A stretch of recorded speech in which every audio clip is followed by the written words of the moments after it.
ప్రభును ప్రియ రక్షకుడైన దేవుని పేరట మీ అందరికీ శుభాభివందనములు తెలియజేసుకుంటున్నాను. జీసస్ను క్రియేషన్ మినిస్ట్రీస్ ద్వారా ఈ రీతిగా ప్రతిరోజు అనుదిన ఆహారమును మీతో పంచుకోవడానికి దేవుడిస్తున్న కృపను బట్టి దేవునికి ఎనలేని కృతజ్ఞతలు. ప్రియ సహోదరులారా, ప్రతిరోజు మనం ధ్యానిస్తున్న రీతిగా యేసు ప్రభువారు సిలువలో పలికినటువంటి 6వ మాట సమాప్తమైనది. యోహాను 19వ అధ్యాయము 30వ వచనం. ఎలిజబెత్ రాణి తన మరణ పడకపై చివరి క్షణాల్లో తన పనికెత్తులతో ఇట్లా అందంట, అయ్యో నేను జీవిత చివరి క్షణాల్లో ఉన్నానే, నాకున్న ఒకే ఒక జీవితం అంతమైపోతుందే. జీవితాన్ని ప్రేమించాను, ఉన్నత శిఖరాలను అధిరోహించాను, కానీ ఆ జీవితం అంతమైపోతుందన్న తలంపే నన్ను చెప్పలేనంతగా బాధిస్తుంది అని చెప్తూనే తన నోరు శాశ్వతంగా మూతపడిందంట. కానీ ప్రియ రక్షకుని అంతము ఎంత భిన్నంగా ఉందంటే, మరణం ఆయనకు కొన్ని క్షణాలు దూరంలో మాత్రమే ఉంది. లేఖనాలు నెరవేర్చుటకు ఇక ప్రక్కలో బల్లెపు పోటు, తండ్రికి తన ఆత్మను అప్పగించడం మాత్రమే మిగిలి ఉంది. అయినప్పటికీ గొప్ప సంతృప్తితో, గొప్ప విజయముతో ఈ మాట చెప్పగలుగుతున్నారు. సమాప్తమైనది. ఏమి సమాప్తమైంది?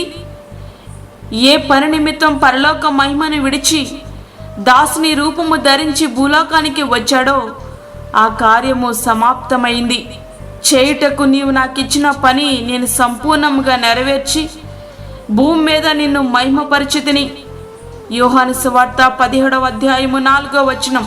సర్వలోకాన్ని పాపము నుండి విమోచించి వారిని రక్షణలోనికి నడిపించే కార్యము సమాప్తమయ్యింది.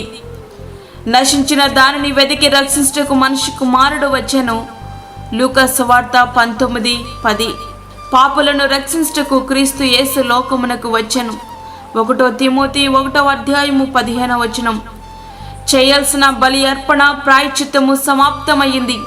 ధర్మశాస్త్ర విధిని నెరవేర్చి అది మనకు విధించే శిక్షను ఆయన భరించడం సమాప్తమైంది. ధర్మశాస్త్రమునైనను ప్రవక్తల వచనములైనను కొట్టివేయవచ్చునని తలంచవద్దు.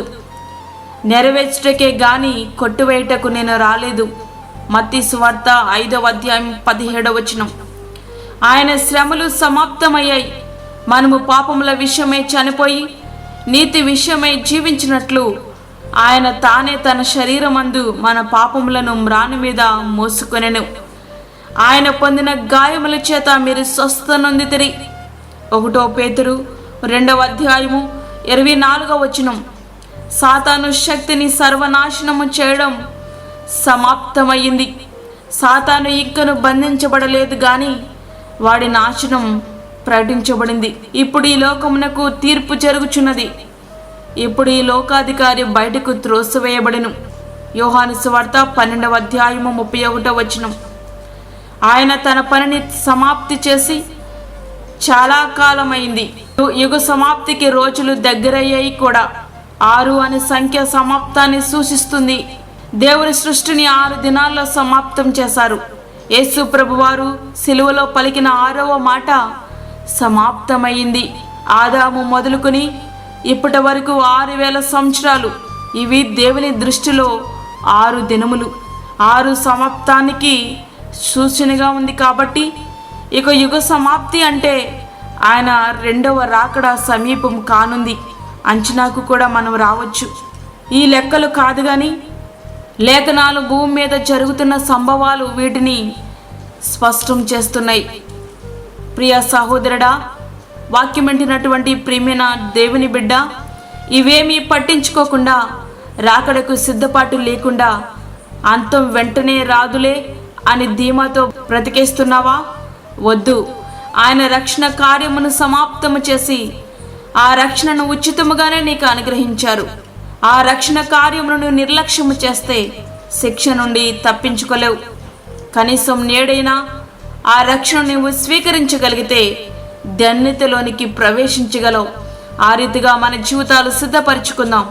నిత్య రాజ్యానికి వారసులం అవుదాం. అట్టి కృప ధన్యత ప్రభువు మనకి అనుగ్రహించునుగాక. ఆమేన్. వాక్యం విన్నటువంటి ప్రియమైన దేవుని బిడ్డలారా, ప్రార్థనలో ఏకీభవించండి. పరిశుద్ధమైన తండ్రి, ప్రేమ గల యేసు ప్రభువా, శ్రేష్టమైన మరి యొక్క దినము మా జీవితంలో మీరు అనుగ్రహించారు. నీకు వందనాలు. ఈ దినమంతటికి కావలసిన నీ కృపను మాకు దయచేయండి. ప్రతి విధమైన శోధన, కీడు, ప్రమాదముల నుంచి మమ్మల్ని తప్పించండి ప్రభువా.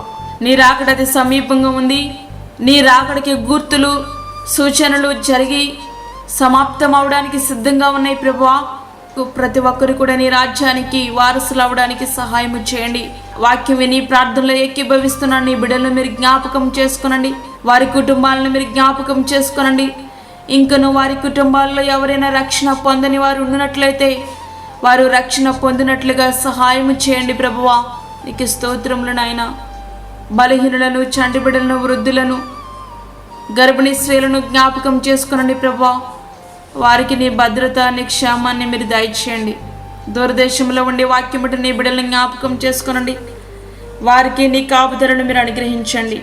ఈ దినమంతా నీ కృపా సమృద్ధి చేత మమ్మల్ని అందరినీ నింపమని, మాకు కాదు యెహోవా, మాకు కాదు, సమస్త మహిమ ప్రభావాలు మీకే ఆరోపిస్తూ యేసు పరిశుద్ధ నామమున అడిగి వేడుకుంటున్నాము తండ్రి. ఆమేన్. ఈ యొక్క వర్తమానములు మీ బంధువులకు, మీ స్నేహితులకు షేర్ చేయండి. దేవుని పనిలో మీరు కూడా పాలిభాగస్తులు కండి. అదేవిధంగా మీ ప్రార్థన అవసరతలు మాకు తెలియచేయండి. మా ఫోన్ నంబర్ 9177377559. దేవుడి మిమ్మును, మీ కుటుంబమును దీవించునుగాక. ఆమేన్. దేవుని సేవలో మీ సహోదరి అన్నామణి సాల్మన్.